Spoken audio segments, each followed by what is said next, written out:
Hans. On est Je prêt vois à décoller. on est prêt à décoller. Je vous propose, pour briser la glace avant de passer la parole à Zeynep, je vous propose une petite question. Je vais la publier là, elle va apparaître dans la fonctionnalité conversation de Zoom. Donc la question, en fait, c'est vraiment juste pour se donner un peu un ordre d'idée. Donc on va y aller avec Air Canada, la compagnie un peu nationale que tu connais bien aussi, Hans, pour avoir des collègues via les syndicats. En fait, selon vous, est-ce que Air Canada a dépensé plus ou moins que 4 milliards de dollars canadiens en carburant? J'ai oublié de préciser dans la question, mais dépenser 4 milliards en carburant. Donc, je vous invite à utiliser la fonctionnalité de vote en fait, de Zoom. Vous pouvez la retrouver si vous cliquez sur Participants. Vous avez soit l'icône verte, donc pour voter selon vous, en appuyant sur l'icône verte, Air Canada a dépensé plus que 4 milliards en carburant, ou en cliquant sur l'icône rouge, Air Canada a dépensé moins que 4 milliards en carburant. Puis, je vous laisse le temps de voter, puis on reviendra sur la réponse peut-être avec toi, Hans, plus tard. Vraiment pour avoir un ordre d'idée là, de qu'est-ce qu'une compagnie aussi grande là, que Air Canada consomme et consomme en une année en carburant. Je vois qu'il y a 6 votes. Je vous laisse encore 10 petites secondes pour voter. Est-ce que Zeynep, tu veux peut-être attaquer sur la présentation un peu de cité des entretiens? Oui, bien sûr. Bonjour tout le monde. Bienvenue à ce deuxième entretien qu'on organise avec la Cité. Et cette fois-ci, on est en collaboration avec l'Observatoire, avec Jérémy et Hans. Donc, je vous remercie pour votre participation. J'aimerais vous parler un peu de la Cité et de prendre ce petit temps pour faire un peu de la promotion de notre association qui est toute nouveau. En fait, la Cité, c'est la coalition interdisciplinaire pour une transition écologique. Nous sommes une toute jeune association de l'UQAM qui a pour vocation de rassembler tous les étudiants et les étudiantes autour des enjeux de la transition écologique afin de représenter l'UQAM, d'être le point de ralliement de toutes les personnes qui s'intéressent à ces enjeux et qui veulent être acteurs de ce changement à l'intérieur de l'UQAM. Mais aussi notre mission la plus audacieuse, c'est d'influencer la pédagogie de notre université et faire en sorte que la transition écologique et l'environnement soient au cœur de l'apprentissage que nous recevons. Donc, si vous êtes intéressé ou si vous connaissez des personnes qui peuvent être intéressées, n'hésitez pas à nous contacter, on serait ravis.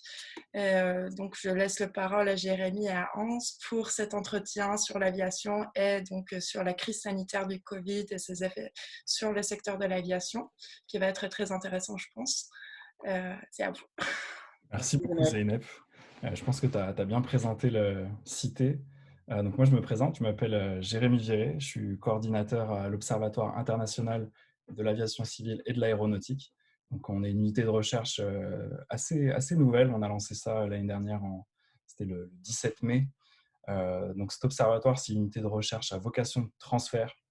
Donc la mission, si je puis dire, le mandat original, c'est vraiment de transférer des connaissances. Donc la recherche, il y en a beaucoup à l'UQAM. Et une unité à vocation de transfert, c'est vraiment un groupe qui va démocratiser, vulgariser au maximum les connaissances qui sont créées. Donc que ce soit à travers les médias, que ce soit à travers des événements même comme celui qu'on a aujourd'hui. Et je pense que c'est vraiment ça, le côté interdisciplinaire, puis le transfert de connaissances, le côté interdisciplinaire de Cité et le transfert de connaissances de l'Observatoire était vraiment fait pour matcher, je pense. Donc on veut vraiment s'adresser à un public très large. L'Observatoire est dirigé par Mehran Ibrahimi, donc peut-être certains d'entre vous l'ont déjà eu en professeur ou le connaissent par d'autres moyens.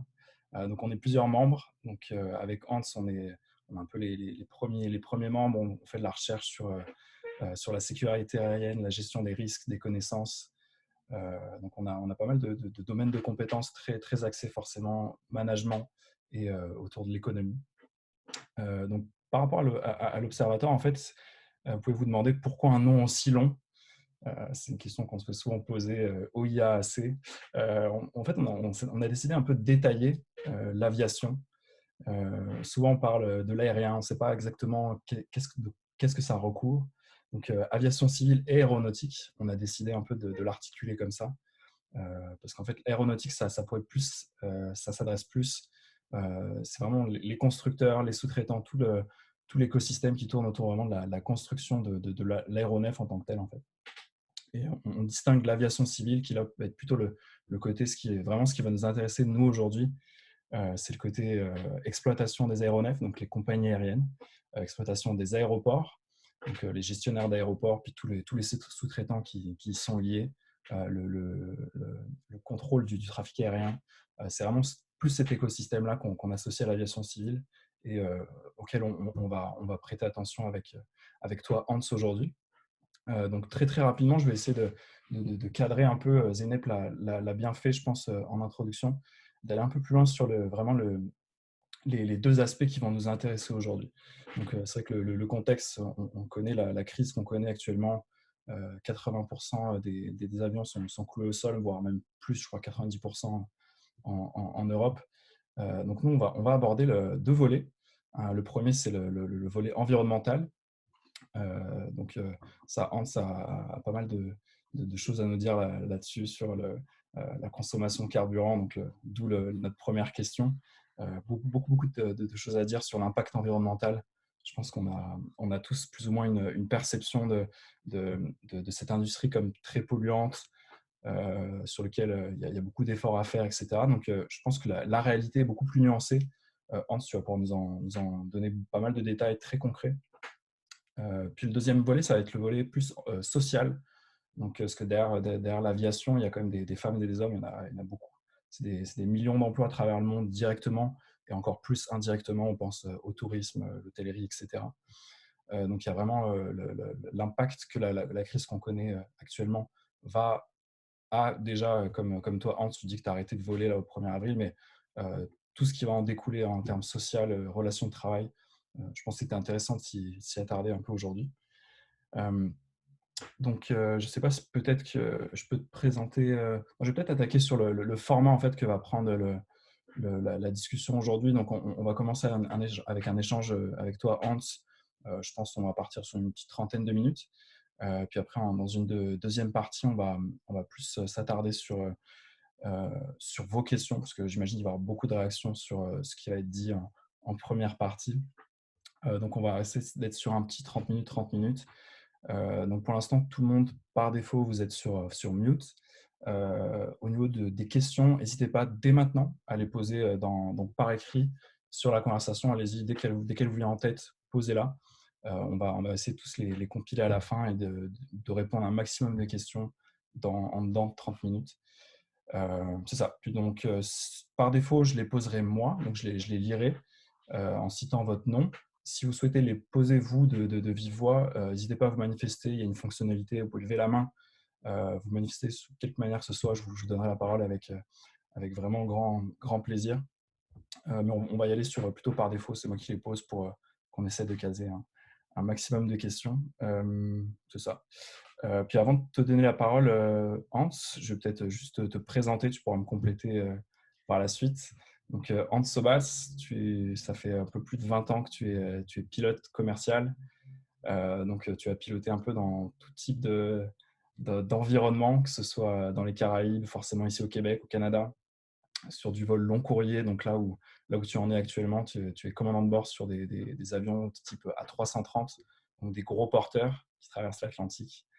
Donc tu fais partie de l'observatoire, tu fais de la recherche donc avec nous sur la partie sécurité aérienne, mais tu es aussi étudiant chercheur au MBA, où là tu te concentres un peu plus sur des questions d'optimisation de flotte, gestion d'approvisionnement, donc encore une fois le carburant là chez ta compagnie aérienne Air Transat. Tu es impliqué au niveau de la persévérance scolaire. Enfin, je pense que tu as beaucoup d'implications même en dehors juste de ton rôle de commandant de bord avec Air Transat. Moi, je vais y aller en fait avec une première question au niveau environnemental, qui va être notre premier volet.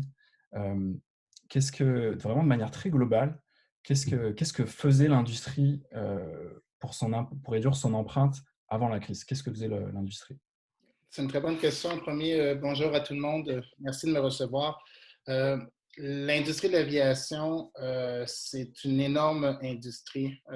On dit qu'il y a un décollage, un atterrissage au minimum aux 30 secondes en quelque part sur la planète. Donc, vous pouvez voir l'ampleur que ça a. C'est une industrie qui a été obligée de se réformer au cours des années et encore plus avec les mouvements écologiques pour le maintien et sauvegarder la planète.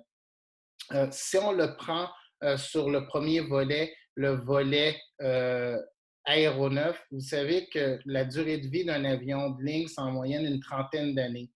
Donc, il fallait être avant-gardiste depuis longtemps que les compagnies aériennes demandaient d'être capables de réduire, l'empreinte écologique, la consommation de carburant, les émissions de bruit, les émissions de CO2 et tout ça. Sauf que lorsqu'une compagnie fait un investissement dans un appareil qui peut lui durer près de 30 ans, c'est important que les constructeurs s'améliorent et soient avant-gardistes pour le futur. Donc, l'industrie, depuis une trentaine d'années, est passée avec des appareils qui, si on prend l'aéroport de Mirabel, avait été construit pour permettre des arrêts techniques pour tous les appareils qui provenaient de l'ouest, donc de la côte ouest américaine, du Midwest américain, donc Texas, Chicago, de faire un certain arrêt technique à Montréal et après continuer vers l'Europe. Sur 30 ans, on a vu des appareils qui, au départ, on devait avoir 3 ou 4 moteurs pour être capable de traverser l'Atlantique. On est passé à des appareils à 2 moteurs. Donc, et aussi de moins en moins énergivores et de plus en plus capables d'avoir un long rayon d'action. De là que les appareils ont sauté les arrêts techniques puis étaient capables de procéder directement vers l'Europe. Donc, qu'est-ce qu'on a vu? Un, c'est l'efficacité des moteurs d'avion. Donc, pour être capable de passer de 4 moteurs à 2 moteurs aussi efficaces, plus puissants, moins énergivores et qui donnaient une meilleure consommation d'essence, donc permettant d'aller beaucoup plus loin. Ça, c'est un des premiers éléments vraiment tangibles et visibles qu'on a vu dans l'industrie de l'aviation chez les constructeurs. Le deuxième élément, le bruit, la pollution du bruit. Donc, on a vu que les avions sont de plus en plus performants en échange côté bruit parce que les aéroports sont de plus en plus intégrés dans les villes. On a vu les composites, le changement de composites qui permettait une meilleure friction. Donc, on a vu ça développer dans plusieurs grandes universités canadiennes, ont amélioré ça, autant pour les appareils chez Bombardier ou tout. Donc, côté constructeur, l'industrie a vraiment travaillé avec les constructeurs pour amener des avions beaucoup plus efficaces. Si je le prends maintenant du point de vue opérationnel, du point de vue opérationnel, on est conscient qu'on est obligé de réduire notre empreinte écologique parce que, un, elle est excessivement chère. Les passagers sont de plus en plus éco-responsables. Et de trois, nos fonctions de pilote et notre capacité de promotion vont par notre efficacité aussi en partie. Donc, on a vu de plus en plus de procédures arriver dans notre industrie pour être capable de réduire notre consommation d'essence et notre empreinte, que ce soit de circuler sur un seul moteur.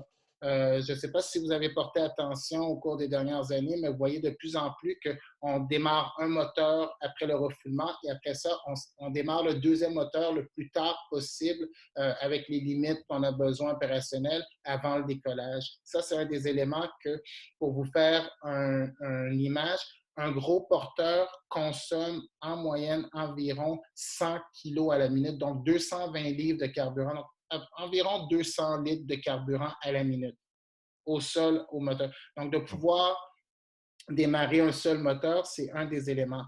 On a vu beaucoup les procédures de départ et d'arrivée être beaucoup plus efficaces pour éviter la congestion dans le ciel, de tourner en rond, d'être capable d'être vraiment efficace et de réduire les détours dans le ciel. Donc ça, c'est quelque chose qu'on travaille beaucoup entre les compagnies aériennes, le trafic aérien. On a vu beaucoup de procédures, donc on travaille nos procédures de décollage, nos procédures de descente, ce qu'on appelle des descentes constantes. Donc, au lieu de descendre, de faire un palier, de continuer une descente, on essaie de faire des descentes constantes qui nous permettent de partir du plus haut point de notre altitude de croisière et essayer d'être les moteurs au ralenti pendant toute la descente et jusqu'à notre atterrissage ou presque. Donc, toutes ces procédures-là de pilote qu'on a mis en place, qu'on a développées, qu'on pratique au simulateur, puis sur lesquelles, si j'amène ça encore plus loin, dans certaines compagnies, chaque commandant de bord, sa consommation de carburant mensuelle par rapport au vol, par rapport aux autres pilotes et ses performances de roulage au sol sur un seul moteur et de où est-ce que vous vous trouvez sont divulguées. Être pilote, c'est une carrière où est-ce que c'est excessivement compétitif. Donc, vous voyez, on ne veut jamais se retrouver le pilote qui consomme le plus, qui est le moins éco-responsable, tout en restant sécuritaire. Donc, il y a beaucoup d'éléments comme ça qui sont rentrés dans nos procédures à tous les jours, mais qu'on travaille avec les aéroports, le trafic aérien, les constructeurs, tout le monde pour être le plus efficace possible. C'est super intéressant. En fait, là, souvent, en fait, on entend parler, le transport aérien, c'est entre 2 et 2,5 des émissions de gaz à effet de serre au niveau global. Mais après, ça, c'est vraiment l'aspect global. Mais tu vois, quand on sait que dans ce chiffre-là, on ne prend pas en compte l'aviation d'affaires. Enfin, je pense que la réalité est vraiment plus nuancée. Puis là, ce que tu apportes là maintenant, c'est qu'il y a quand même des choses très concrètes qui peuvent sembler petites, mais qui concrètement viennent impacter la consommation. Puis du coup, l'empreinte, que ce soit de gaz à effet de serre, même le bruit, tu l'as mentionné.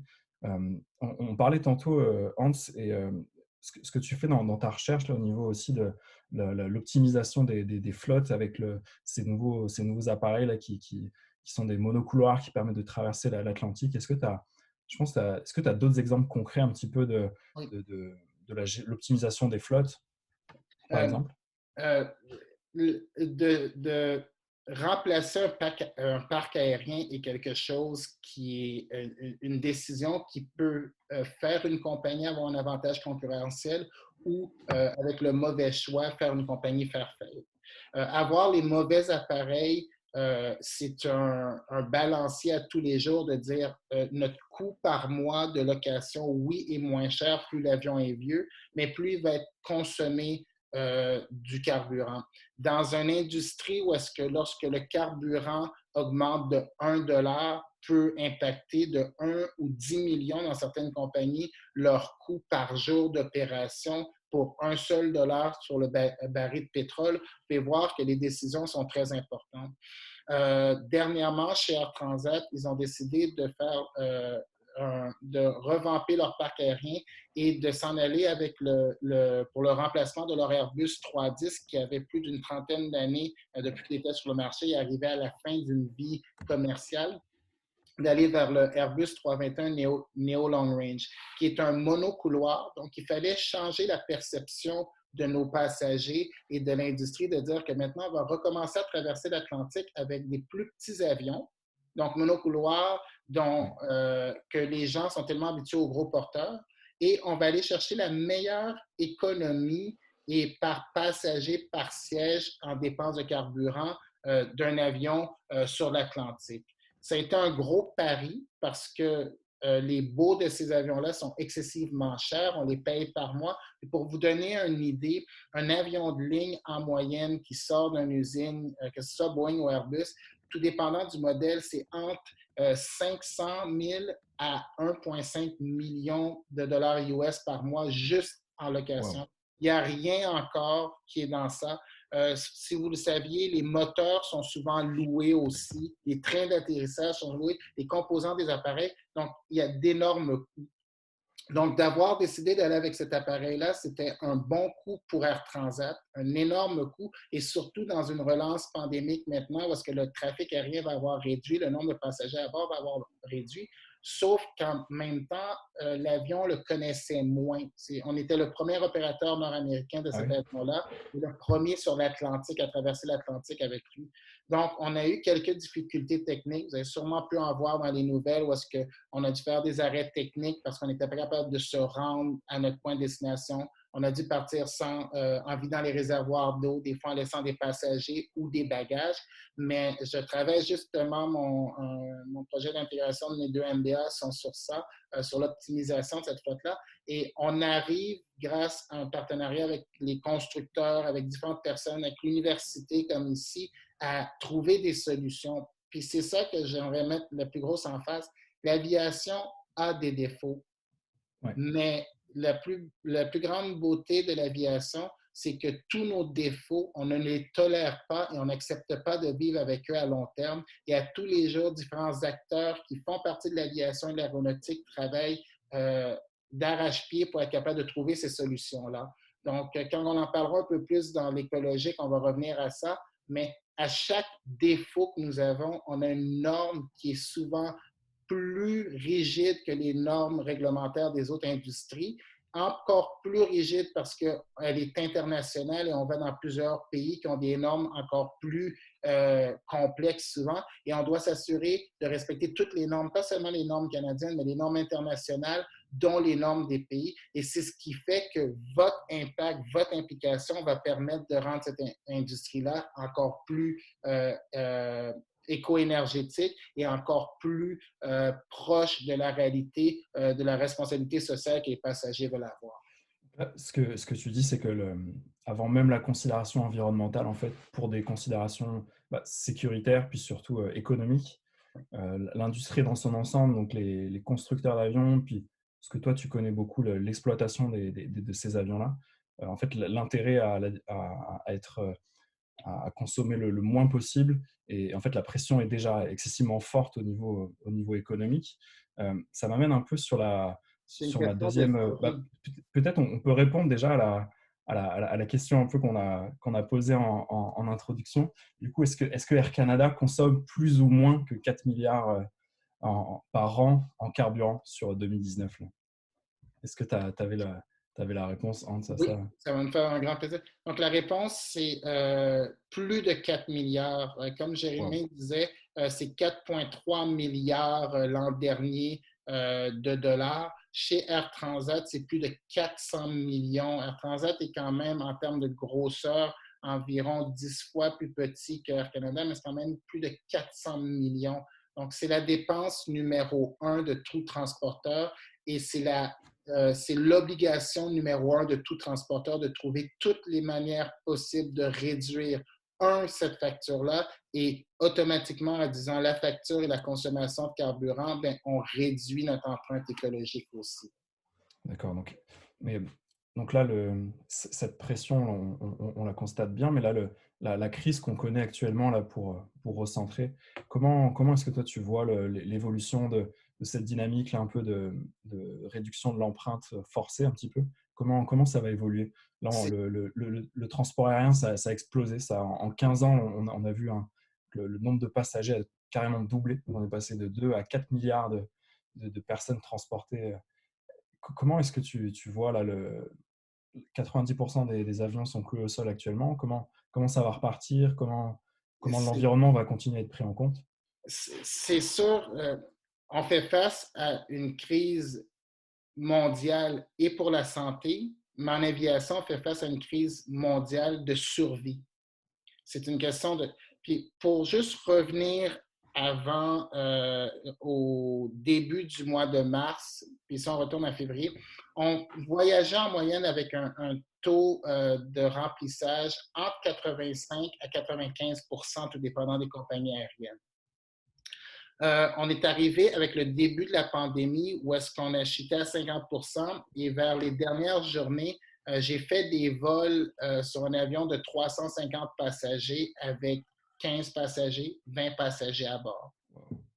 Aller-retour, on a dépensé énormément de carburant, mais c'était une obligation d'aller rapatrier nos personnes. Mais ça a été on savait à la fin de la pandémie que lorsqu'on stationnerait les appareils, et encore plus, vous avez entendu pendant le début du mois d'avril, jusqu'à ce que les autorités réglementaires disent qu'on ne perdrait pas nos droits d'atterrissage dans certains aéroports. Il y a certaines compagnies aériennes qui ont voyagé même à vide pour aller en Europe juste pour maintenir un service ouvert, sachant que les frontières étaient fermées.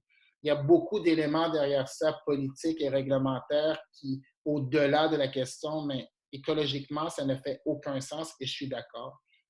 On savait que lorsqu'on atterrirait le dernier appareil et que la plupart des compagnies ont cloué 90% à 95% de leur flotte et certaines comme nous à 100%, qu'on allait faire un exercice de repartir, mais de repartir d'une manière plus forte et plus intelligente.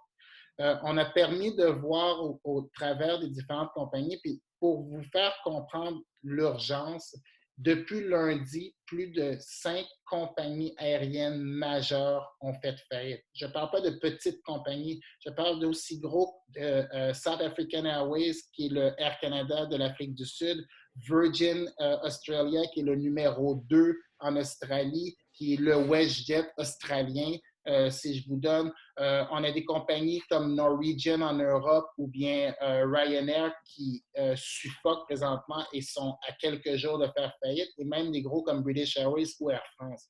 Donc, ça veut dire que présentement, tout ce que les compagnies font, c'est tout appareil qui sont désuets, comme on dit, mais qu'on gardait parce qu'on avait une augmentation de 2 à 3 une augmentation du trafic aérien.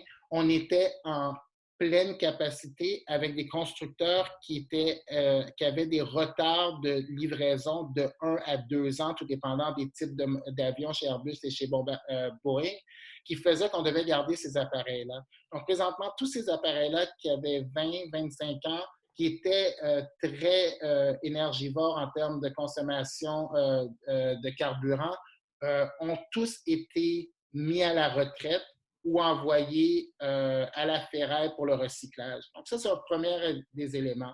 Un deuxième des éléments, c'est qu'il y avait une compétition sur les marchés. Vous le savez, au départ de Montréal pour Paris, pendant une pleine journée d'été, des fois, on avait jusqu'à 7 vols dans une journée vers Paris. Donc, vous pouvez voir que, et en plus, oui, les vols étaient pleins, mais pas toujours aussi pleins qu'on le voudrait. Donc, qu'est-ce qu'on est en train de voir présentement, c'est que certains joueurs les plus faibles sont en train de tomber. Il y a de plus en plus d'alliances qui vont arriver. Il va y avoir une réduction aussi de la fréquence. Donc, on va être capable au moins d'aller chercher des avions encore plus écologiques que les plus récents qu'on va mettre sur nos routes. Ils vont être plus pleins et il va y avoir moins, de compétition. Donc ça va permettre d'une certaine manière d'aider la planète, mais d'aider l'industrie aussi. Donc présentement, il y a une question sociale. Est-ce qu'on a les bons avions? Est-ce qu'on n'inondait pas le marché juste pour être capable de s'assurer d'avoir une place sur le marché? Et vous le savez, plus il y avait de joueurs, plus les billets étaient moins chers, plus les gens étaient incités à voyager. Et de plus, on gardait des avions, comme on disait, parce qu'on n'était pas capable d'aller chercher, de recevoir nos commandes. Donc, ce que vous allez voir au retour, plus au mois de juillet, quand les frontières vont réouvrir mondialement, vous allez voir des plus petits avions, d'une certaine manière, sur le marché. Vous allez voir un retour... Comme la 220 un peu? Oui, le Airbus 220 qui est le C-Series, qui est magnifique, exactement. Vous allez voir un retour vers un peu les hubs. On ramène nos passagers dans des grands hubs et de ces hubs-là, on va prendre des plus gros avions pour les emmener à destination. Donc, qu'est-ce qu'on essaie de faire? Ce qu'on avait fait dernièrement dans les 10 à 15 dernières années, c'était de décentraliser les hubs pour emmener les passagers des plus petites villes directement vers des plus petites villes, mais en vol direct. Maintenant, vous allez voir le retour. Donc, il va y avoir du plus parce qu'on va avoir un meilleur équipement, mais il va y avoir du moins parce que la centralisation vers les hubs signifie une augmentation de la congestion, une augmentation des ressources aux mêmes endroits, et ce n'est pas toujours ce qui est le plus efficace. Là, je vois que ce que tu dis, là, ça suscite un peu des réactions sur le côté reconfiguration du marché, comment ça va évoluer. Je pense que tu vas pouvoir pas mal y répondre en deuxième partie sur nos questions. J'aimerais passer au deuxième volet en fait, de notre entretien, plus sur vraiment l'aspect social, donc vraiment quelque chose qui autant l'environnement, l'impact environnemental, tu t'y es beaucoup penché par rapport à ton MBA et ton expérience de pilote, bien évidemment, mais le côté social, c'est quelque chose que tu as vécu vraiment et que tu vis encore de près. Je pense notamment avec ton implication avec l'ALPA, donc ton syndicat de pilotes. C'était quoi l'état des lieux social, des relations de travail un petit peu dans l'industrie avant la crise? Peut-être tu peux commencer avec les pilotes. Euh, c'est depuis mon jeune âge, j'ai toujours couru avec un petit avion dans les mains. Depuis que j'étais petit, de tout ce que je peux me rappeler, j'ai toujours voulu voler, être dans le ciel. Mais pendant toute ma jeunesse et les 15 premières années de ma carrière, donc j'ai entendu qu'elle allait avoir une pénurie de pilotes, mais c'est jamais présenté. 11 septembre a tellement fait peur aux gens de voir des compagnies faire faillite et autant de pilotes mis à pied. On disait souvent frapper sur, désolé l'expression, mais pour vous représenter, c'était quoi? Frapper sur une poubelle et 10 pilotes vont en sortir. C'était ça pendant la décennie de 2000 à 2010 et même avant, ce que représentait la carrière de pilote. Donc, ça veut dire que les salaires étaient petits, les conditions étaient mauvaises. J'ai perdu beaucoup de mes collègues qui se sont tués dans des emplois périlleux ou dans des avions en moins bonnes conditions pour être capables de monter leurs heures de vol puis d'atteindre les majeurs. Il y a eu le fait du 11 septembre, c'est que pendant 2 à 3 années, aucune école, les écoles de pilotage criaient famine parce qu'il n'y en avait pas d'étudiants. Personne ne voulait venir dans cette carrière-là. Donc là, ça a vraiment créé, avec les baby boomers qui prenaient leur retraite, on est arrivé à ce qu'on vivait dans les 5 dernières années. Et je vais vous donner un exemple. Avant, pour rentrer comme pilote chez Air Canada ou chez Air Transat, on vous demandait, sur papier, on demandait 3 ou 4 000 heures de vol, mais on vous engageait à 10 000 heures de vol. Quand je suis rentré chez Air Transat, j'avais 10 000 heures de vol. J'étais commandant sur un Boeing 737. J'avais déjà vécu la planète et je suis rentré comme ça. Maintenant, autant chez Air Canada que chez Air Transat, ils ont baissé les minimums sur papier à 1000 heures pour être embauché. Et entre 3 et 5 000 heures maintenant, vous pouviez devenir commandant de bord sur un gros porteur dans ces compagnies-là chez Air Transat ou sur un moyen courrier chez Air Canada. Juste pour préciser, donc dans un cockpit, maintenant, il y a 2 pilotes. Avant, il y en avait 3. Donc, il y a 2 pilotes. Donc, celui qui est responsable en premier lieu, toi, ton rôle maintenant chez Air Transat, donc le commandant de bord, puis son premier officier, donc ce qu'on appelle le copilote. Donc, c'est un peu la hiérarchie dans un cockpit. Ça se présente un peu comme ça. Excuse-moi, c'est juste pour préciser. Pas de problème, non, mais c'est important. Puis comme je dis, ça fait que l'expérience a excessivement baissé. Mais surtout, qu'est-ce qu'on a vu dans les 5 dernières années, c'est que pour les pilotes d'expérience, si vous êtes déjà pilote d'expérience un commandant, ça fait qu'à l'international, il y avait une rareté pour ce type de professionnel-là. Donc, les salaires ont découplé. Vous donner un exemple, sur la Chine, c'était entre 30 et 40 000 $ américains par mois pour un commandant de bord qu'on cherchait, qu'on vous offrait pour aller là-bas. Les compagnies... S'expatrier. Donc, toi, si tu avais voulu partir en Chine, c'est le genre de salaire... Exactement. Et on recevait régulièrement des offres. Il n'y a pas un matin que je ne recevais pas une offre d'emploi d'une compagnie chinoise, asiatique, du Moyen-Orient pour aller piloter là-bas.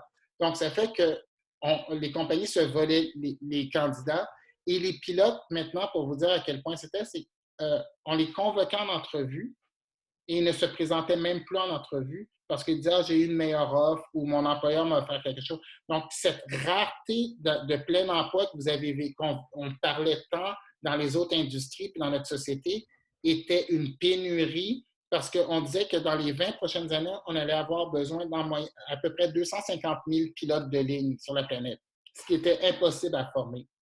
En parlant de pilotes de ligne, ça veut dire qu'on avait besoin, le trafic augmentait de 2 à 3 %. Donc, les agents de bord, toutes les compagnies aériennes canadiennes embauchaient des agents de bord. Le besoin d'Air Canada de 2020, je veux dire, était une prévision de 1000 agents de bord chez Air Canada, 400 chez Air Canada Rouge. Air Canada Jazz engageait, Transat engageait, toutes les compagnies engageaient. Et on voyait de plus en plus une pénurie aussi même à trouver des candidats qui voulaient rester parce qu'ils venaient chez vous et ils partaient dans d'autres compagnies. Les mécaniciens, les écoles, l'ENA, l'école d'aérotechnique du Collège Édouard-Montpetit, autant que le TS, que les autres, les bacs en génie aéronautique et tout ça, n'étaient plus capables de trouver assez de candidats parce que tout le monde qui terminait, on les engageait. Donc, et le pourquoi de tout ça, c'est que les pilotes, on en parle souvent, mais on est juste un maillon de la chaîne parce que quand un vol décolle ce soir Montréal-Paris, mais il y a une centaine de personnes qui ont travaillé sur le vol. On a une quinzaine de préposés d'escale, donc les personnes qui mettent les bagages s'occupent de toute l'opération extérieure. On a des préposés à la nourriture, des préposés à l'avitaillement en carburant, on a les préposés au comptoir d'enregistrement, on a la sécurité, on a les restaurants. Donc, vous pouvez voir plus tous les autres aspects d'emploi que vous ne voyez pas, les répartiteurs de vol, ce qu'on appelle les opérations aériennes, ce qu'on appelle le service aux passagers. Le grossiste qui vend des billets. Donc, souvent, on parle beaucoup de pilotes, mais la nouvelle vision des pilotes, puis ça, on l'explique à tous les nouveaux pilotes aussi, c'est que vous ne pouvez pas décoller tant aussi longtemps que les autres ne vous disent pas que leur travail est fait, thumbs up, on peut y aller. Et c'était important de briser cette barrière-là parce qu'on a souvent l'image du pilote qui s'assoit sur son trône au top, sur le toit de la chaîne alimentaire de l'aviation et ne se soucie pas des autres. C'est un travail d'équipage. Moi, comme pilote, maintenant, je suis rendu un gestionnaire d'une petite PME où est-ce que j'ai mes 10 agents de bord, j'ai un ou deux copilotes, j'ai des fois un mécanicien à bord, j'ai mes 350 passagers et ma PME doit offrir le meilleur service pour que les gens puissent revenir. Et c'est là qu'avec la pénurie qu'on a vue avant, et là, on a arrêté sec parce qu'on a frappé un mur de briques qui s'appelle la COVID-19 à Mach 1. Et puis là, on va repartir avec 30% de tout ce qui était là. Là, tu disais que jusqu'à présent, c'était cette situation un peu de rareté, de pénurie. C'était quand même globalement à l'avantage des pilotes, mais aussi de tout l'écosystème qu'il y a derrière Exactement. qu'on aborde moins. Mais donc, est-ce que là, vraiment, actuellement, et ce qui s'en vient, est-ce qu'on va retourner à une situation comme toi, tu as commencé l'aviation un peu en 2001 à la sortie de l'école? Est-ce qu'on revient à une situation comme après le 11 septembre, où les relations de travail vont être beaucoup plus tendues parce que l'offre, si je puis dire, de pilotes va dépasser la demande? Qu'est-ce qui va advenir? C'est une bonne question. Puis présentement, on parle, le mot d'ordre en aviation que vous allez entendre, que j'ai entendu de mon syndicat encore hier dans la dernière communication et de tous les corps de métier, c'est coupure. Couper les coûts. Couper les coûts signifie coupure dans les acquis, mais pour chaque acquis d'une convention collective, ça a pris 2, 3 autres conventions collectives pour se battre pour les avoir.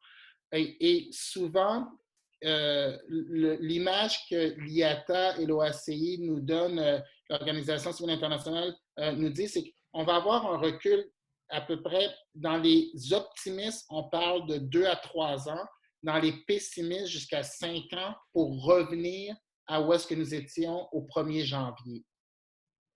Tu veux dire qu'il y a des vrais revenir en termes de conditions de travail là?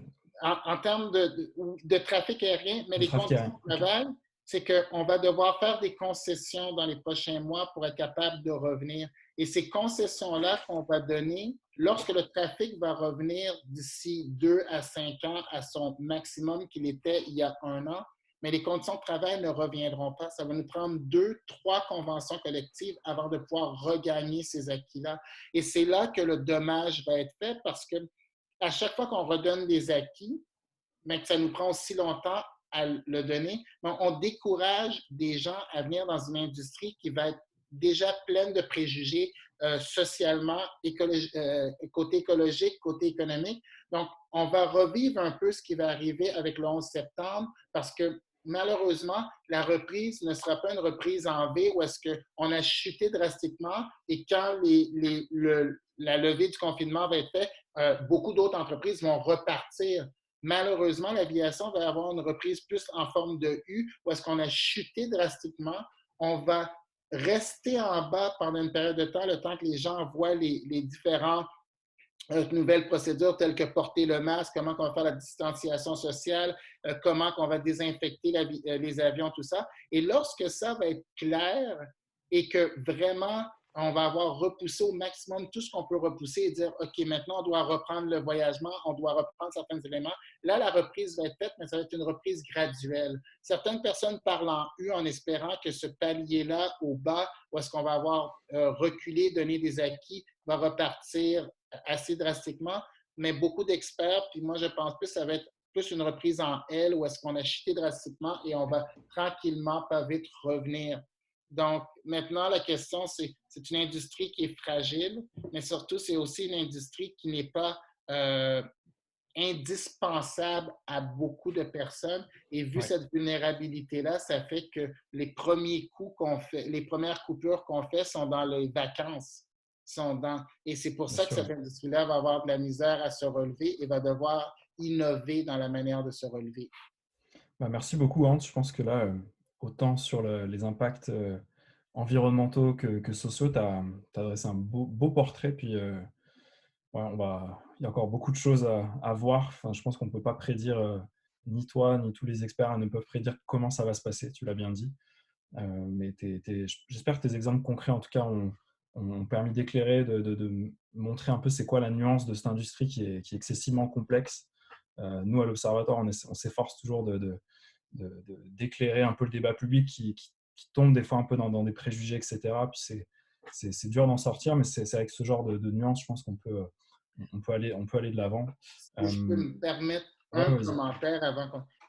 je sais que j'ai survolé l'écologique, le côté écologique rapidement. Puis je voulais juste vous donner cette image-là rapidement. Au cours des 30 dernières années, on est passé de 4 à 2 moteurs. Les moteurs sont de 30 à 40 plus puissants chacun et ont une consommation en moyenne presque jusqu'à 50 de moins que ce qu'ils consommaient auparavant pour 30 à 40 de plus de puissance.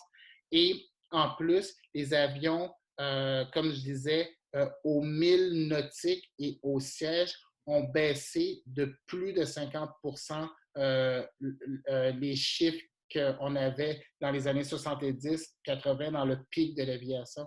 Donc, si on a été capable de faire ça avec des technologies qui étaient encore moins développées, quand on met des groupes comme vous tous, qui sont le futur de l'industrie et de la planète, autant en termes de procédures en gestion, procédures aéronautiques, procédures d'ingénierie, mais ça fait que le futur, au moins, c'est ça qui est beau. On s'en va vers l'aviation électrique. On a le biocarburant que je n'ai pas abordé, mais qui est une des éléments où est-ce que de plus en plus, on le voit apparaître. La problématique qu'on a, c'est que même si on voudrait être 100% biocarburant, il n'y a pas encore assez de fournisseurs pour le moment. Donc, on n'est pas capable de le voir, mais on sait qu'on s'en va vers ça. Donc, on s'en va vers des belles initiatives aussi qui font que grâce à vous tous, mais cette industrie-là va être portée à être plus efficace et à rester à plus long terme. Exactement, c'est cette intensité carbone, ce qu'on détaille généralement en recherche en transport aérien, et on voit vraiment une explosion en fait de l'efficience de ces avions-là. Mais c'est toujours quand tu mets ça en comparaison avec l'augmentation exponentielle du trafic aérien, où je comprends vraiment les mouvements, enfin le flight shaming, etc. C'est tout à fait légitime de se poser ces questions-là. Puis, mais je pense que si tu permets, on va pouvoir passer aux questions. Elles sont assez nombreuses. Là, j'en ai quelques-unes. On va essayer de tenir ça. Il nous reste à peu près une demi-heure ensemble. Je vais les prendre par ordre dans lequel elles ont été posées. On va commencer avec une question de Charles. Donc, je répète ce que j'ai dit tantôt. Je vous propose par défaut de la poser moi, pour qu'on puisse avoir un maximum de temps pour couvrir le maximum de questions. Mais si vous souhaitez la poser vous-même de vive voix, je vous invite juste à peser sur vous avez un petit bouton pour lever la main, ou juste vous manifester, puis je m'engage aussi, Jérémy, puis je vous offre à tout le monde. Comme tout le monde est ici, puis j'apprécie énormément. Si jamais il y a des questions qui ne seront pas répondues, si je peux les avoir, je vais m'assurer de vous avoir une réponse, de vous envoyer une réponse, parce que le fait que vous posez la question la seule manière qu'on sorte plus fort et qu'on rend l'industrie plus forte, c'est de trouver des réponses. Donc, je vais m'assurer d'acheminer les réponses par après s'il y a des questions qui ne sont pas répondues. Excellent. Bon, de toute façon, on garde les questions, puis on transmettra à ton adresse. Je vais commencer avec une question de Charles. Première question de Charles. Est-ce que je la pose? Yes. OK, let's go. Donc, Charles nous demande, dans les mouvements syndicaux en aviation, quelle place est accordée aux discussions sur les enjeux environnementaux dans les négociations syndicales? Il faut dire, c'est une très bonne question parce que on a un certain pouvoir et à la fois, on n'a aucun pouvoir.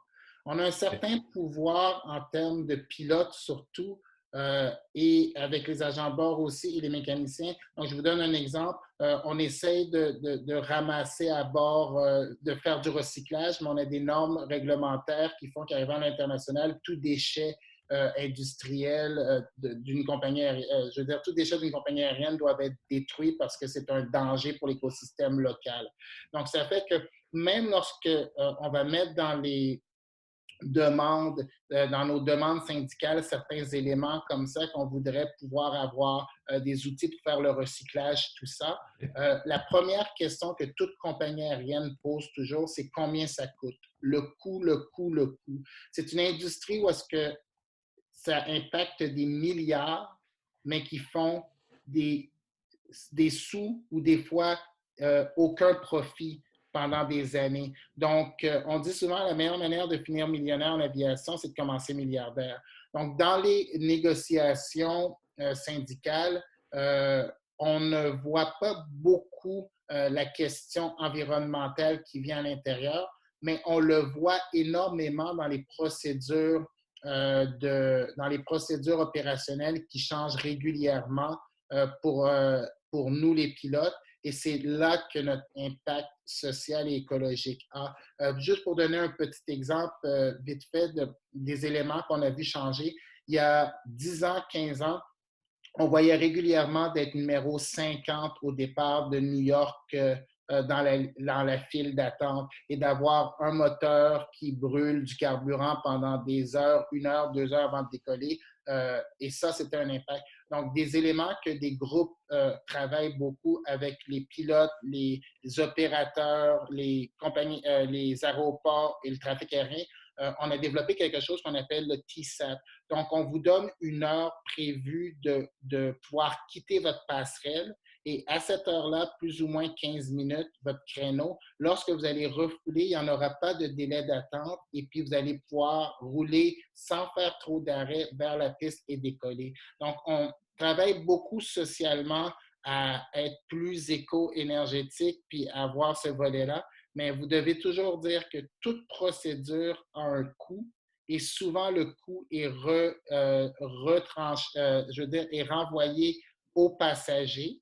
Et à travers vos billets, vous voyez souvent des taxes. Maintenant, il faut juste être sûr qu'une partie de ces taxes-là vont vraiment à l'environnement. Merci, Hans.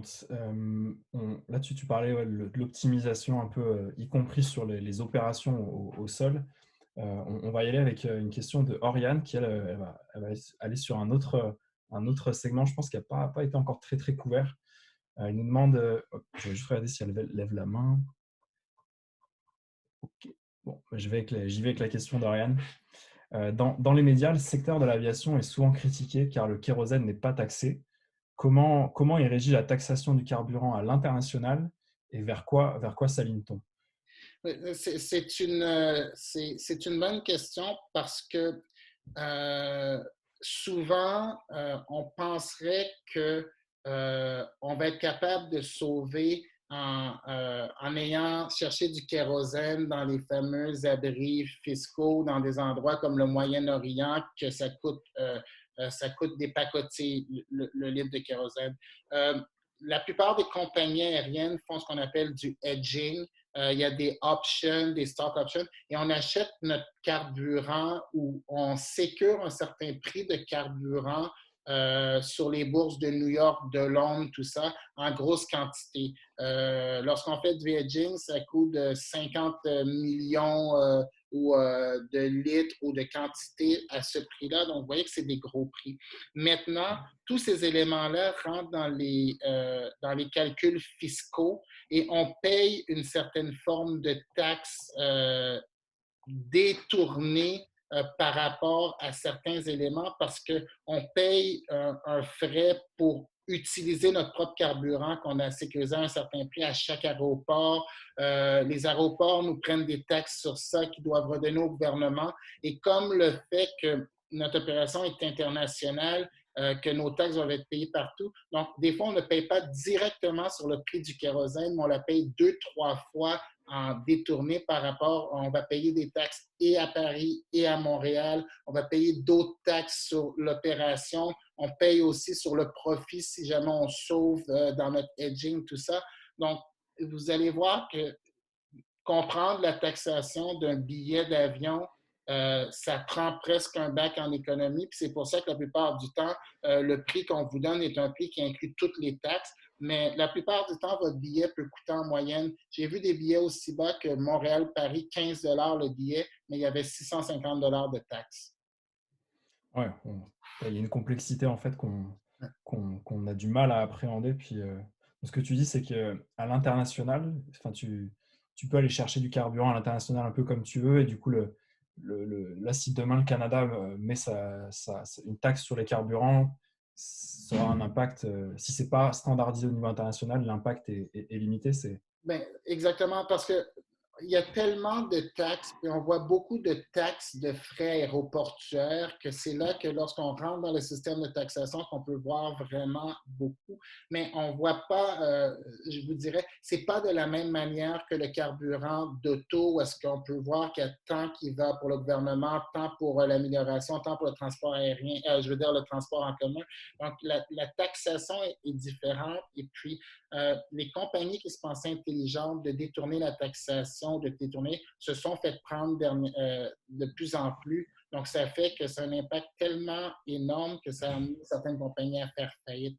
Mais je peux dire que le prix du carburant et l'impact que ça a causé, si vous vous rappelez la compagnie JetGo, lorsque le prix du carburant avait monté en 2005, je veux dire après le 11 septembre, ils ont fait faillite immédiatement quand leurs options de hedging de carburant terminaient.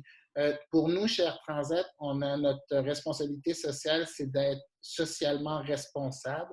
Donc, je sais qu'une partie de tout ce qu'on fait va vers l'environnement, mais je pourrais revenir plus en détail peut-être sur ce point-là si vous avez besoin. Excellent. On va y aller avec la question de Anthony. Ok, donc la compréhension d'Anthony, c'est que toute réduction faite par des gains d'efficacité, j'imagine au niveau des aéronefs puis de l'exploitation, sont perdues avec la croissance du nombre de vols. Ne doit-on pas parler de réduire le nombre de vols, comme beaucoup d'experts le disent? Ils parlent du paradoxe de Jevons. Est-ce qu'on ne devrait pas réduire le nombre de vols à cause de cette croissance exponentielle? C'est une bonne question, puis ça serait de revenir un peu, Anthony, si je peux me permettre, à le contrôle de la fameuse mondialisation. L'accessibilité à l'aviation, qui est un peu comme prendre notre auto et aller au supermarché, mais on a la même facilité de prendre l'avion puis d'aller voir la famille, les parents, tout ça, fait que oui, il y a une question à se poser. Comment on peut limiter peut-être l'aviation ou de s'assurer de le rendre plus facile. On est allé vers des plus gros appareils énormes avec l'Airbus 380 qui était, en termes de statistiques énergétiques, un très bon appareil qui consommait moins que certains plus petits appareils. Mais malheureusement, le passager nous a démontré dans les études qu'il ne veut plus passer par des hubs centraux comme Paris, JFK, Toronto, et il veut aller directement au point du point A au point B en vol direct. Donc, ça nous a amené à réduire la grosseur des appareils, augmenter le nombre d'appareils, mais que ce sont des appareils plus énergétique. Maintenant, la question qu'on va devoir voir, c'est qu'il y a un dumping, comme on dit, sur le marché. Il y a de plus en plus de compagnies sur le marché. Et ce que l'industrie nous démontre, c'est qu'on va aller de plus en plus vers un plus petit nombre de compagnies aériennes, des plus gros consortiums et alliances comme Star Alliance avec Air Canada, One World avec Air France, American et tout ça. Et on va devoir voir plus de partenariats.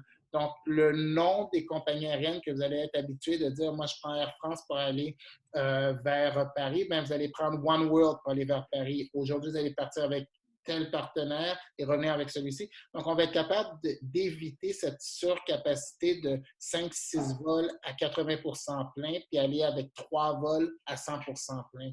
Mais c'est sûr que je dois vous dire, plus on veut réduire, plus il y a de chances que l'augmentation du prix aille, parce que lorsqu'il y a moins de joueurs ou qu'on demande moins de joueurs, le prix augmente.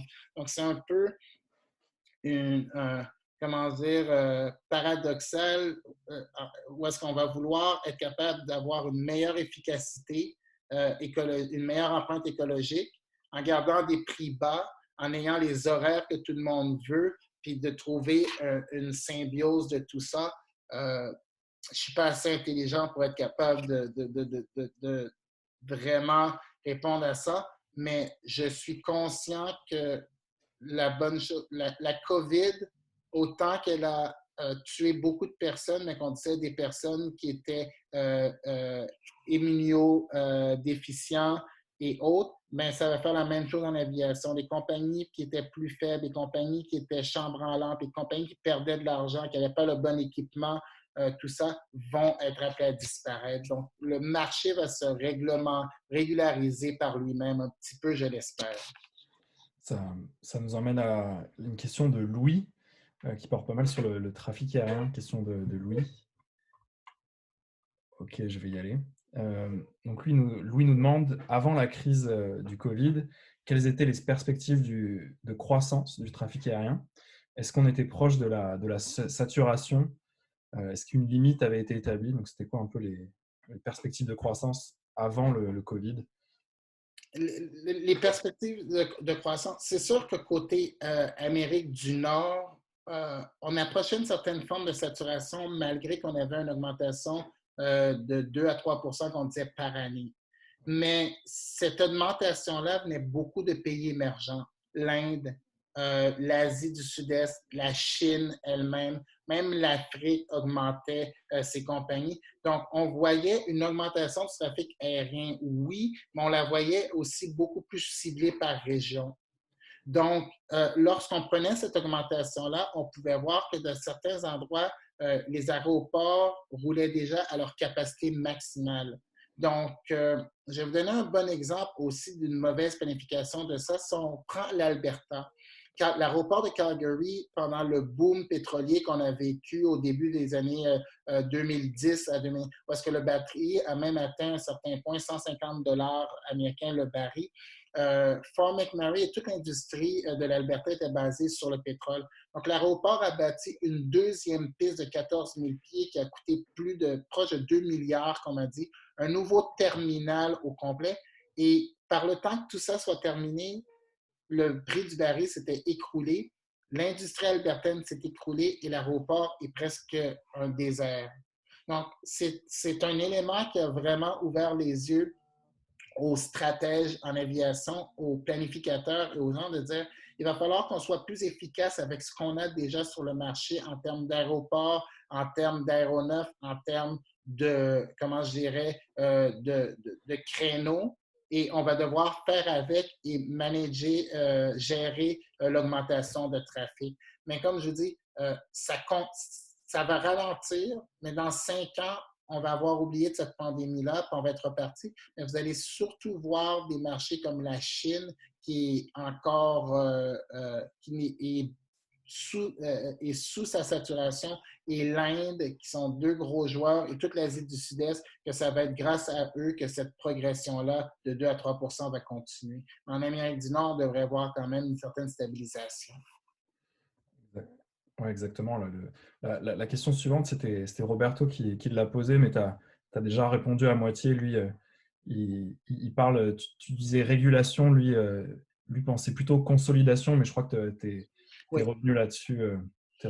Largement. Donc, Air Canada, Air Transat est un bon exactement. exemple, Roberto, où est-ce que on décollait, à chaque jour qu'on décollait, je m'appelle l'été dernier, on avait un avion d'Air Canada rouge, Air Canada en arrière de nous, donc on était à la queue leu-leu, et puis on se battait avec des avions à moitié vides certaines fois. Donc maintenant, de voir cette consolidation-là de gros joueurs vont permettre, tout le monde crie à la compétition et au bureau de la compétition, mais souvent, on ne peut pas seulement voir l'aviation sur un marché national, mais on doit le voir sur un marché international, contre qui on se bat, qui sont nos compétiteurs, quelle est la réalité des autres et comment on peut être plus efficace en ayant le meilleur outil stratégique sur le marché. Et c'est pour ça que la consolidation et les partenariats vont être nécessaires. Si vous êtes seul en aviation, vous allez être appelé à malheureusement mourir si vous ne faites pas partie des plus gros. C'était la question d'Elisabeth aussi qui allait dans ce sens-là. On va passer à la question de beaucoup qui tournent autour des mêmes thématiques, je pense, qui ont déjà été un peu répondues. Et il nous reste à peu près une dizaine de minutes. Je vais y aller avec la question de Julien, s'il veut se manifester. Ok. Je vais y aller avec la question de Julien. Il nous demande, avec le cours du pétrole qui chute ces dernières semaines et les investissements conséquents nécessaires pour acquérir de nouveaux avions, ne risque-t-on pas de voir des compagnies aériennes avec une flotte vieillissante et donc moins efficiente? Les efforts environnementaux seront-ils mis de côté? Je pense que tu y avais déjà un peu répondu, mais si tu peux peut-être revenir là-dessus. C'est une bonne question. C'est sûr que lorsque le pétrole est bas, on a tendance à se dire, gardons les plus vieux avions et repartons avec des plus vieux avions. Mais il y a tellement de plus en plus de réglementation internationale par rapport au niveau de bruit des avions, par rapport aux émissions en CO2, par rapport à toutes ces normes énergétiques qu'on doit avoir. D'autres emplois aussi que dans le dernier accord de Paris, il y avait une demande ferme avec des chiffres fermes pour l'industrie de l'aviation en termes de réduction, qui font que le calcul financier de dire je continue avec cet avion-là par rapport à je prends un avion qui est plus efficace, qui me coûte moins cher pour le moment, parce que les compagnies avaient commandé tellement de nouveaux avions et ces beaux avions-là, ils vont devoir les payer quand même. Donc, la mentalité maintenant va être rentabilisons les avions qui ne consomment pas beaucoup et qu'on paye cher, mais bien heureusement qui permettent d'atteindre ces réglementations-là. Puis on va voir de toute manière que les compagnies qui sont prêtes avec des vieux avions, et c'est tout ce qu'ils ont, ne seront pas capables de faire le virage qui s'en vient. L'année 2020, avec le mouvement de Mademoiselle Greta Thunberg, a lancé clairement que l'écologie et le bien-être de la planète est important et qu'on doit être éco-responsable. Et si vous voyez dans la plupart des compagnies aériennes, de plus en plus dans leur politique et dans leur rapport financier à leurs actionnaires, il y a une partie écologique / économique qui est intégrée. Donc, c'est vraiment vers ça qu'on va aller. Il va rester quand même quelques belligérants, comme on dit, qui vont continuer le plus longtemps qu'ils peuvent avec ces vieux avions-là, mais les portes vont leur être fermées au courant de la prochaine décennie. Donc, malgré que le carburant est bas, les coûts de repartir vont tellement être énormes par rapport à ces vieux avions-là que je pense qu'on va quand même voir un parc aérien de plus en plus écologique et énergétique dans le ciel lorsqu'on va repartir. Si je peux me permettre d'ajouter aussi, donc là, en 2016, à l'OACI, donc l'OACI qui est la branche de l'ONU qui s'occupe de standardiser le transport aérien international, Donc, c'est l'accord Corsia qui a été signé entre les États membres, qui sont quasiment tous les États du monde. Donc, cet accord, ça va créer en fait le premier marché carbone du transport international. Donc, ça exclut les marchés domestiques.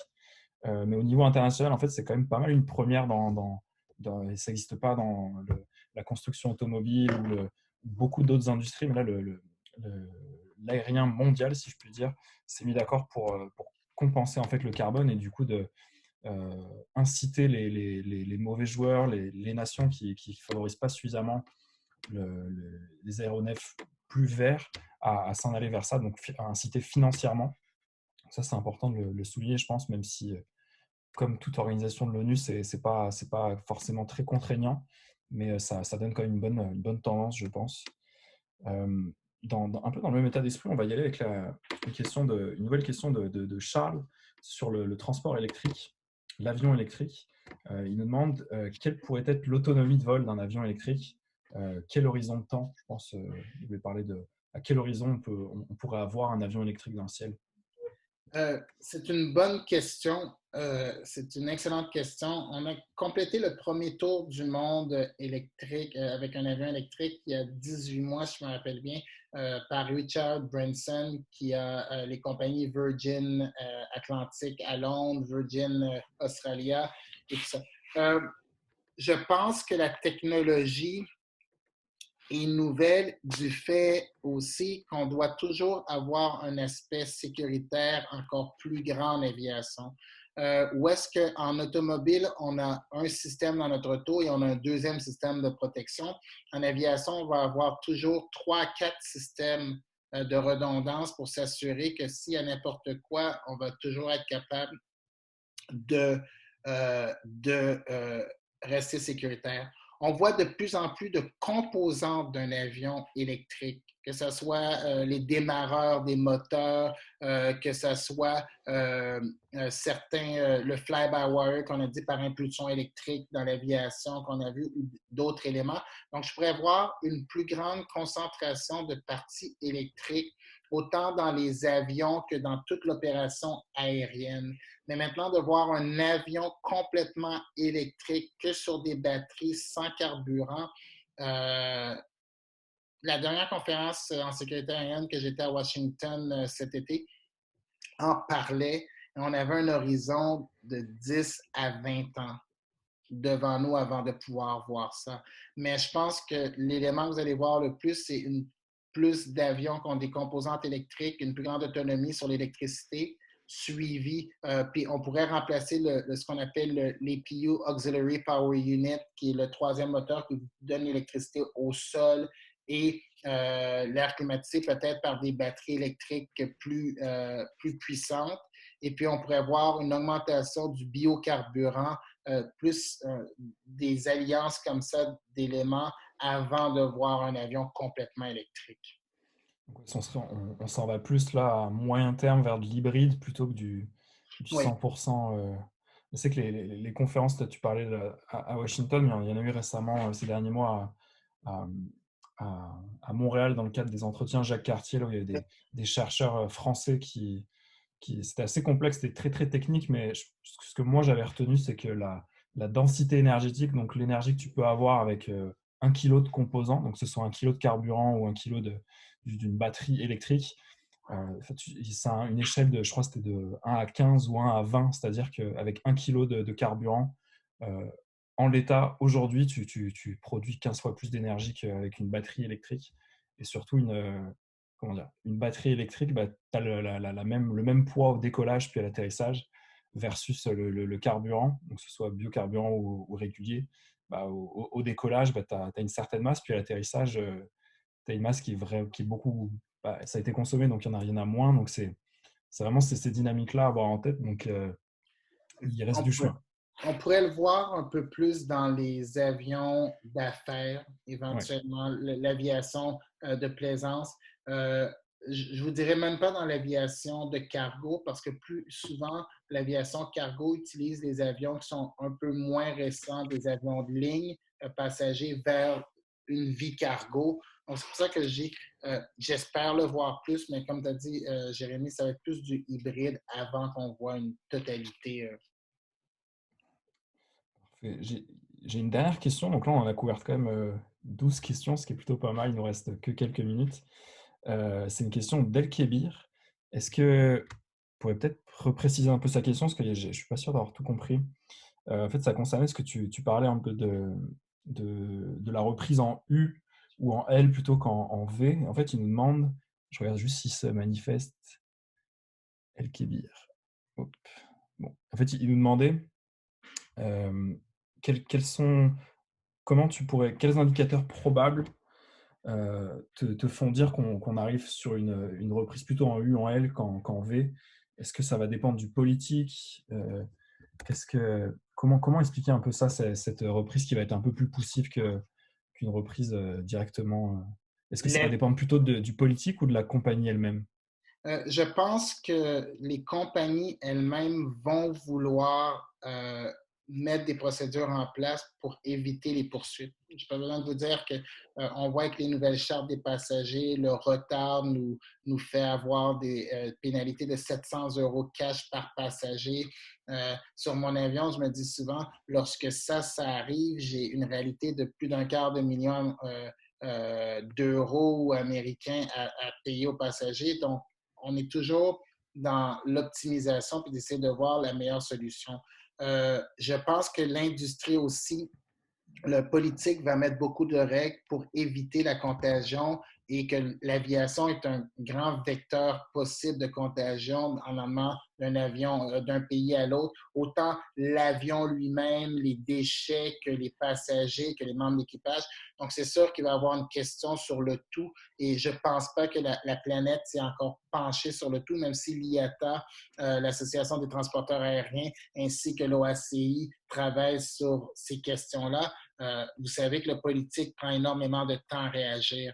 Donc, à court terme, on va avoir sûrement des procédures excessivement drastiques pour s'assurer du plus faible risque de contagion.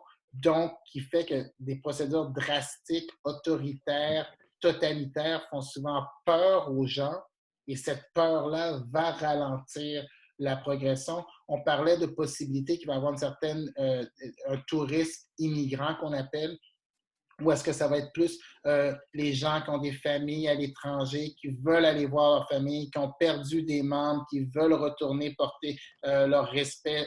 Donc, cette partie-là va continuer nonobstant ce qu'on va leur imposer. Mais maintenant, voir le tourisme, comme on dit, l'industrie du tourisme prône le panier bleu, le tourisme local, le tourisme canadien. Les frontières sont fermées. Notre plus grande frontière avec les Américains est le pays le plus touché de la pandémie. Donc, tous ces indicateurs-là mis ensemble, tant qu'il n'y aura pas de procédure claire et nette, il va y avoir une réticence à ouvrir les frontières, à laisser l'aviation repartir pour ne pas avoir une deuxième et troisième vague de pandémie. Et tout ça mis ensemble avec la peur, avec l'impact économique que tout le monde a été impactés, perdu leur emploi, un taux de chômage de plus de 7 millions de chômeurs. Oui, c'est temporaire au Canada, mais ça a un impact de ne pas recevoir d'argent régulier comme on était habitué. Donc, tout ça prône un retour à la normale plus progressif et graduel qu'un retour en V qui fulgurant pour retourner après la crise comme le 11 septembre un peu, qui était avec le temps une reprise beaucoup plus rapide que celle qui sera en pandémie d'après les experts. Excellent. Ouais, donc des changements majeurs à venir, puis on n'est pas au bout de nos surprises. Il est 14h16, on a dépassé d'1 minute le temps annoncé. C'est pas grave, parce que je pense que tu as vraiment couvert pas mal de choses. Dans tous les cas, on garde vraiment toutes les questions s'il y en a qui pourront peut-être approfondir. Moi, je vous propose de conclure pour aujourd'hui. D'autres entretiens vont s'en venir. Je ne sais pas, Zeynep, est-ce que tu aurais des éléments à ajouter là-dessus sur les prochains événements avec Cité?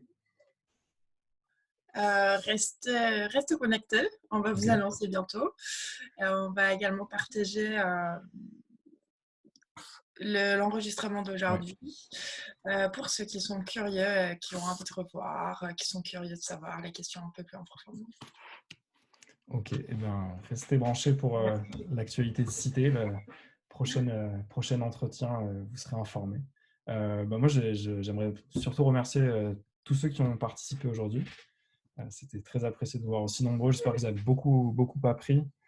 Merci à toi, Hans, d'avoir donné ton témoignage, je pense, très pointu, recherché avec toujours des petites stats là, qui font réagir, d'où le grand nombre de questions. Merci à Cité de nous avoir permis de contribuer. Et puis, j'espère qu'on se revoit bientôt. Merci beaucoup, Cité, de m'avoir reçu. Merci, Jérémy. Merci à tout le monde. Puis comme je dis, continuez ce que vous faites. Rassurez-vous, si je peux me permettre un élément, quelle que soit la voie que vous prendrez, qu'elle soit dans le ciel, qu'elle soit au sol, assurez-vous de garder votre passion. La passion permet toujours de faire des grands changements, puis c'est vos idées qui permettront à cette aviation-là de continuer à voler dans les plus hauts sommets. Je vous souhaite tout le meilleur et au plaisir de vous reparler très bientôt. Merci Hans. Bon après-midi. Au revoir. Merci.